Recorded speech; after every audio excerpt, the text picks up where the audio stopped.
Apabila dalam suatu kelurahan kita ini membiarkan anak yatim, maka kita berdosa semua. Sampai menelantarkannya, sampai mereka tidak makan, tidak berpakaian, kita berdosa semua. Maka ini tugas kita, selamatkan mereka.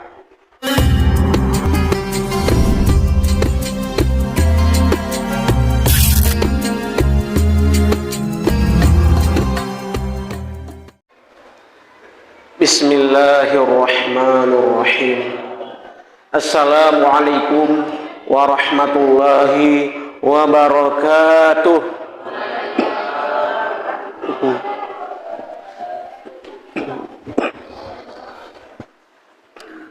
Innal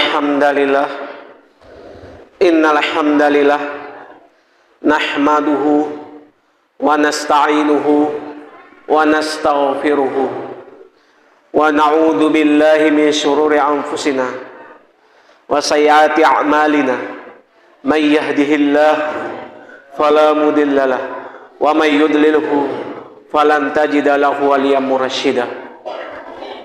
Asyhadu an la ilaha illallah wahdahu la syarikalah wa asyhadu anna Muhammadan abduhu wa rasuluh la nabiyya ba'dah. Allahumma shalli wa sallim ala nabiyyina wa habibina wa syafiina Muhammadin asyrafil anbiya'i wal mursalin wa ala alihi wa ashabihi wa man tabi'ahum bi ihsanin ila yaumiddin. Ya ayuhan nas, usikum wa iyaya bi taqwallahi faqad fazal muttaqun. Qala ta'ala, ya ayyuhalladzina amanu taqullaha haqqa tuqatih wa la tamutunna illa wa antum muslimun. Qala Allah subhanahu wa ta'ala fi kitabil aziz, bismillahirrahmanirrahim, qul huwallahu ahad Allahu samad lam yalid wa lam yulad wa lam yakul lahu kufuwan ahad. Shadaqallahul azim.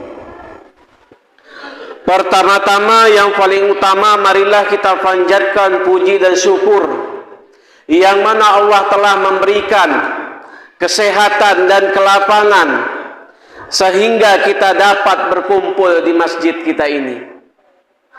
Kemudian sholawat beserta salam tidak lupa pula kita sanjungkan, yaitu kepada Nabi kita, Nabi besar Muhammad sallallahu alaihi wasallam. Rasulullah telah memperjuangkan agama kita dari zaman dahulu hingga zaman sekarang, dari zaman jahiliyah menuju zaman Islamiyah yang kita rasakan pada saat sekarang ini. Ma'asyiral muslimin rahimakumullah, yang saya hormati bapak-bapak, ibu-ibu jemaat tarawih yang dirahmati oleh Allah, yang saya sayangi anak-anak ustadz yang dirahmati oleh Allah pada ini malam yang berbahagia. Adik-adik, ada adik-adik sini? Anak-anak ustadz ada? Jangan ribut ya. Jangan ribut. Ketika nanti ustadz ceramah, dengarkan baik, ambil materinya, ambil intisari dari ceramah, petik pelajaran apa yang bisa diambil, catat untuk sebagai tugas. Ketika nanti sholat berjamaah tarawih, jangan ribut ya, jangan teriak-teriak. Siapa yang ribut nanti, yang bersuara teriak-teriak, nanti ustadz tidak mau tanda janji ya. Siapa yang ribut nanti, makanya jangan ribut, jangan teriak-teriak ya, supaya apa? Khusyuk sholat kita sama-sama.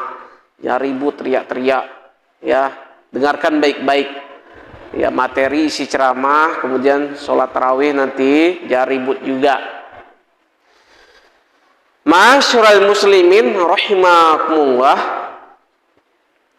adapun ini malam yang berbahagia, sebelum kita memulai ceramah agama, maka inilah pada hari ini Bu, babak final nih. Berapa orang nih? Ibu-ibu berapa orang? Biasanya masjid musola tuh saya pertama ngisi itu penuh tuh. Hari pertama, kedua, ketiga. saking kan penuhnya sampai ke teras, sampai ada yang memasang tenda pula penuh. Makanya inilah persis, tapi ini nggak tahu lah saya di sini ya sholat tarawihnya gimana. Saya pernah sholat tarawih melaksanakan ceramah agama, itu imamnya saya sendiri, bapaknya tidak ada. Siapa mau saya hormati, hanya ada anak-anaknya, kemudian ibu-ibu, dan ada masjid anak-anak paling banyak, kaum bapaknya sikit kali, jauh lebih banyak anak-anak. Terbalik, yang kita kalah sama anak-anak nanti Pak di akhir-akhir penghujung, anak-anak pula lebih banyak. Ya, ini sekarang ini sholat tarawih ini seperti pemain bola sekarang ini. Ada babak penyisihan, ada babak semifinal, ada babak final. Inilah kita nih masuk final. Yang pilihan ini, yang dipilih oleh Allah inilah. Yang lainnya udah KU. Mungkin karena belum buat kue lebaran, belum belanja baju lebaran. Ya mungkin THR belum cair, mungkin nggak semangat lagi. Nah, jadi kita tetap istiqomah sampai hari terakhir, Bu ya. Mbak ya. Karena di bulan Ramadan ini adalah bulan penuh berkah, bulan rahmat, bulan kenikmatan, bulan maghfirah, bulan ampunan, bulan itqun minan nar, dijauhkan dari api neraka, bulan kesempatan kita beribadah kepada Allah. Masihkah kita jumpa di Ramadan akan datang? Kita bermuhasabah pada diri kita. Allah tidak pandang usia kita muda tua, remaja, dewasa, manula. Masihkah kita jumpa di Ramadan akan datang? Ini sebagai renungan untuk diri kita. Ya Bu, kalau rambut sudah memutih nggak lama lagi Bu, ukur terus kapan kita di rumah masih saya dijumpa, gak Ramadan akan datang. Apalagi hidup udah tupang pel, sakit makan pel lagi, sakit lagi sembuh makan pel, sakit lagi sikit-sikit rujuk ke Webros, sikit-sikit rujuk ke Sansani. Itu nggak lama lagi tuh Bu. Persiapkan amal ibadah kita. Kalau sudah bertabur, gigi sudah hancur, makan pun bubur, nunggu masuk kubur Bu. Ini kita mau malas-malasi Ramadan ini. Maka inilah kesempatan kita beribadah kepada Allah. Kita tingkatkan ibadah ritual kita. Kita tingkatkan ibadah sosial kita. Ibadah ritual kita apa itu Ustaz? Yaitu sholat sunnah, sholat tarawih, tadarus, baca Al-Quran. Kemudian ibadah sosial kita apa itu? Infak dan sedekah kita, zakat kita. Di Ramadan inilah kita mensyiarkan. Kalau nggak ada Ramadan mungkin mana mungkin kita tadarus Al-Quran. Mungkin jarang sama sekali baca Al-Quran pun. Jarang. Nah, karena di Ramadan ini adalah bulan penuh berkah, bulan penuh rahmat, dan bulan dijauhkan dari api neraka. Kesempatan kita beribadah, bertaubat semurni-murninya dan setulus-tulusnya dan seikhlas-ikhlasnya itulah di bulan Ramadan. Ma'asyiral muslimin rahimakumullah. Kemudian kembali kita ke judul. Adapun ini malam yang berbahagia, judul yaitu menyantuni anak yatim. Sudah Adik-adik? Nama Ustaz sudah tahu? Ingat aja nama jenderal. Nah, itu nama Ustaz. Nah, namanya. Ya, menyantuni anak yatim. Sudah? Anak yatim adalah anak yang wafat orang tuanya. Itulah anak-anak yatim. Sohirun mata abuhu. Waktu kecil telah wafat ayahnya. Inilah dikategorikan anak yatim. Batas usianya dia sudah balik, umur 15 tahun, maka tergolong adalah anak yatim. Dan anak yatim adalah sebagai tanggung jawab kita bersama. Dalam satu kelurahan, RT, RW, atau desa, di pedesaan, kalau di kabupaten, atau di perkampungan, maka tanggung jawab kita anak yatim itulah sebagai anak kita. Kita berhak mengasuhnya. Dan posisi anak yatim ini adalah lemah. Lemah dan selemah-lemahnya. Dan kategori anak yatim, ada yang fuqara wal masakin, dia hidupnya sudah miskin, anak yatim, yang ditinggalkan oleh orang tuanya. Hanya sedikit sebagian harta ditinggalkan orang tuanya, itu anak yatim. Dan anak yatim ada yang tergolong sudah kaya. Ada yang peninggalan orang tuanya, atas sawitnya 4 hektar atau mobilnya atau rumahnya. Maka ini terbagi dua, nah tergolongan yatim. Yang terutama kita santuni ada apa terlebih dahulu, yaitu yang fuqara wal masakin. Kita tambahkan judulnya selain dari anak yatim juga, Bu, Pak. Ya. Maka ada beberapa masjid kasus ya ini. Jemaah bertanya sama saya. Anak yatimnya sampai ratusan juta tabungannya, hanya dikeluarkan sedikit. Karena anak yatim kami sedikit, Ustaz. Gimana? Ya, tutup infak anak yatimnya juga, salurkan yang fuqara dan masakin juga. Yang hidup yang miskin, si batang kara, anak-anak, kita bantu juga ekonomi mereka. Ini sedikit sekilas menyantuni anak yatim dan fuqara dan masakin juga. Maka ini sebagai tugas kita. Inilah dinamakan, yaitu adalah ibadah sosial kita, muamalah kita. Al-yatimu wal munfaradu anil abi. Artinya yatim adalah anak yang terpisah dari ayahnya. Sudah pisah dari kecil, maka tergolong menjadi anak yatim. Di sini banyak anak yatim? Ada? Nggak ada? Nggak ada? Ada? Ya, baik-baik sama anak yatim ya. Nggak boleh caci maki. Nah, nggak boleh ya dibully. Anak yatim sekarang ini gampang dibully. Sedih rasanya ya. Gimana kita rasakan tidak ada orang tua kita dibully, dicaci maki? Gimana rasanya? Ya adik-adik, yang perempuan, ya harus sayang sama anak-anak yatim. Walaupun ada kawan kita anak yatim, jangan kita caci maki ya. Oh udah yatim, jelek lagi, buruk lagi. Jangan sedih hatinya, gak boleh. Sayangilah dia, karena itu adalah saudara kita juga. Banyak orang-orang anak yatim yang dahulunya tokoh-tokoh yang dahulunya sukses, Bu, Pak. Siapa yang tokoh-tokoh Islam yang dahulunya sukses? Yang bisa menjadi ulama-ulama yang besar, ulama-ulama yang mustahid, orang-orang yang terdahulu, ulama-ulama yang terdahulu. Siapa dia? Imam Syafi'i, anak yatim juga. Ibnu Hajar, anak yatim juga. Ibnu Katsir, anak yatim juga.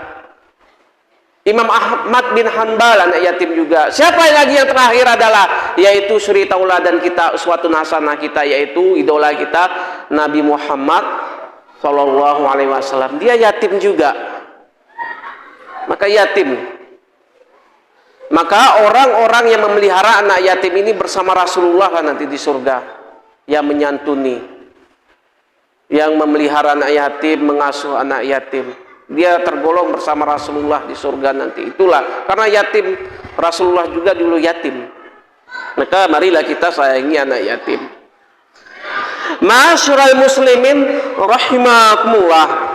Maka Allah berfirman di dalam surat Al-Maun, ara'aital ladzi yukadzibu bid-din fadzalikal ladzi yad'ul yatim wa la yahuddu 'ala ta'amil miskin. Artinya, tahukah kamu orang yang mendustakan agama itu? Itulah orang-orang yang menghardi anak yatim dan tidak menganjurkan memberi makan orang miskin. Kita menelantarkan anak yatim, orang miskin, kita biarkan. Maka ini nggak bisa. Sebagai tugas kita, hablum minallah udah kita jalin. Sekarang hablum minannas kita, yaitu sosial kita. Karena takdir bisa berubah kok, Pak. Takdir tangan kita ini bisa berubah. Sekarang kita kaya, bisa suatu saat nanti jatuh bangkrut. Bisa anak kita jadi yatim. Kita hanya hidup ini hanya bisa berikhtiar dan berencana. Qada dan qadar Allah yang menentukan. Bisa jadi kita wafat usia muda atau usia waktu dewasa, waktu usia kita masih energik, bisa jadi wafat dalam kecelakaan.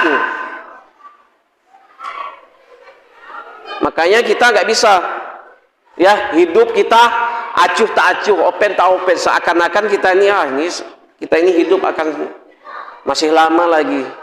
Pikirkan anak-anak kita. Jangan pernah kita mencaci anak yatim sampai menghardi anak yatim.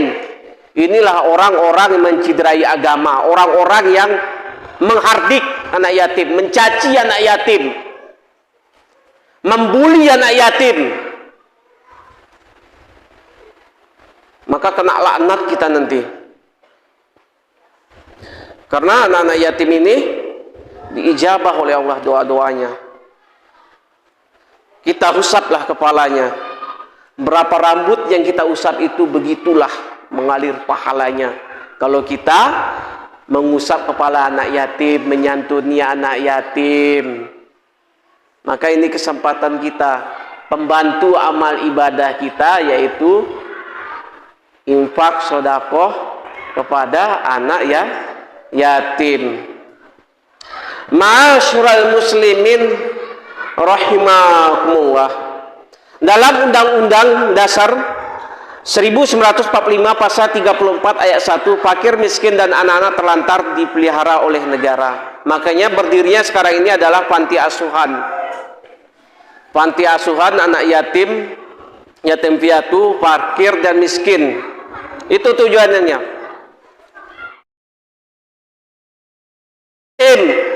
Mendirikan panti asuhan anak yatim, tetapi jangan keluar dari jalurnya. Jangan sempat terjadi yang kasus-kasus yang seperti terdahulu anak yatim ini kita buat sebagai proyek kita, sebagai ladang usaha kita, panti asuhan, sebagai modal kekayaan kita, sebagai ladang ekonomi kita. Dari situ kita membeli rumah, membeli kebun, sebagai ladang usaha pribadi kita untuk memamer kekayaan, nyari makan dari sumber anak yatim, memakan harta-harta anak yatim.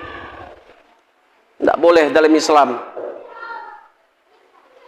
Beli mobil dari uang anak yatim, beli sepeda motor dari uang anak yatim. Tidak boleh. Jangan ini sebagai ladang usaha kita, ladang ekonomi kita. Pelihara anak yatim, jangan keluar dari jalurnya. Mau mendirikan panti asuhan silahkan, pondok pesantren khusus anak yatim silahkan. Maka inilah tergolong orang-orang masuk surga bersama Rasulullah.